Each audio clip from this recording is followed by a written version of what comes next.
Good morning, everybody. Happy Thursday. I hope you all don't mind that I'm still in my pajamas this morning. I think I'm caving a little bit to the being at home all the time and just letting myself relax today instead of getting up and getting ready and doing all of that. So I am hopping on this morning, continuing to talk about our credit scores and the different factors that play into that.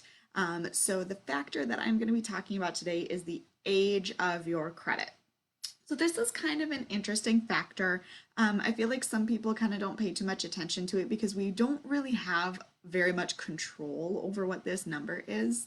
Um, when a creditor is looking at the age of your credit, if you're a very young person and you have, a very short credit history, that's to be expected.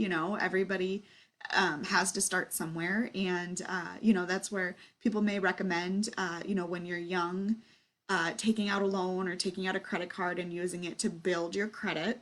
I will also say that can be very risky because encouraging, like an 18-year-old to get a credit card can be asking for trouble if they don't know how to use it.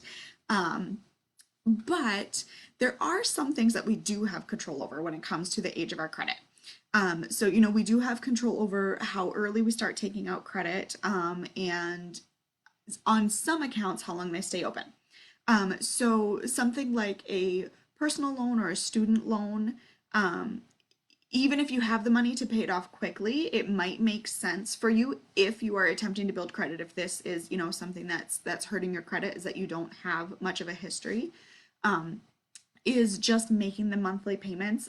If you're okay with how much the interest is and what you're paying on it, just making those monthly payments as you go will keep that account open longer and contribute more to this age. I will say that when they are figuring out what your credit age is, they tend to take an average of all of your accounts. So if you open up a brand new account, it could actually lower the age of your credit technically because that average, that short account is going to take the average down overall. This also comes into play. I'll hear people, say I paid off a credit card and I'm not using it anymore because maybe it's a card that has a high interest rate or it's just not something that you want to take advantage of anymore. Maybe it's a store card that you don't really shop at that store anymore, and they want to know, should I close the card? Like, should I actually call the card company and close the account? My general piece of advice would be no. If you pay off a credit card and you're not going to use it anymore, cut up the card, throw it away, but leave the account alone. So if that account stays open, I did this with, I had a JCPenney credit card that I paid it off, I quit using it, and I was like, you know what, I don't want to use this anymore. It tempts me to spend too much, so I took it, I cut up the card, but I never contacted JCPenney to close the account. Um, because what that does is even though there's no balance on the account, it's still contributing to my age of my credit. So the longer that account stays open, the longer my age of my credit, the better for my credit score.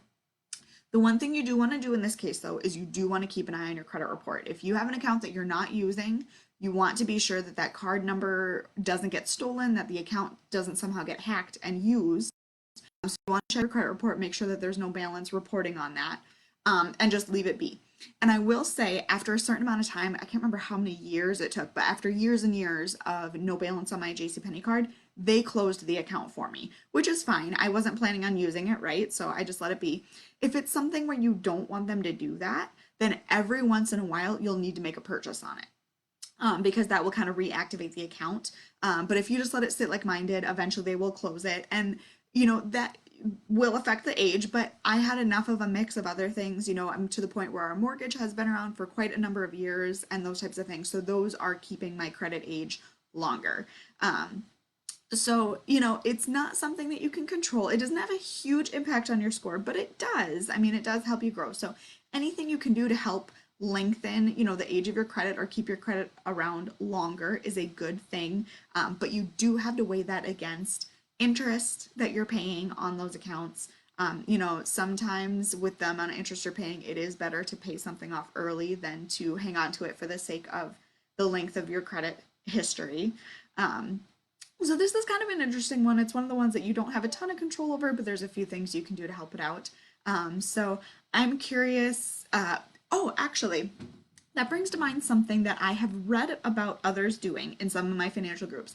And this is not something I've done myself. I don't know 100% how it works, but it would be worth consulting, your creditor on. So with credit cards, I have heard that with a child, that if you put them on as an authorized user of your credit card, that it will contribute to their credit length. So for example, say you're a parent, like in my case, I have a credit card. I don't know how many years we've had it open, but say we've had, the credit card for 10 years. And, when my child hits the point of being 18 and can be an authorized user, if I add them as an authorized user, I am sharing my credit history with them.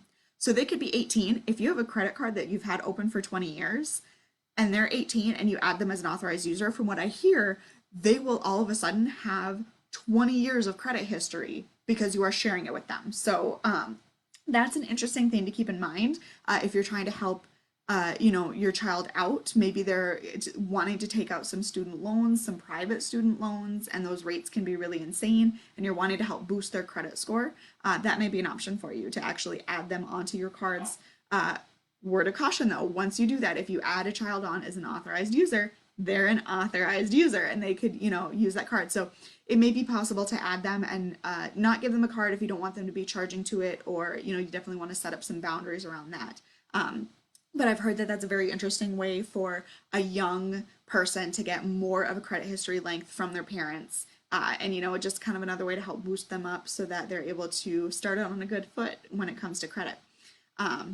So just an interesting thought. I have never tried it myself, so I can't vouch for it, but I've heard other people doing that. So I hope that you liked the video today about your credit age. If you do, give me a thumbs up, give me a comment, let me know that you're here, and I will be back soon to talk to you guys about more.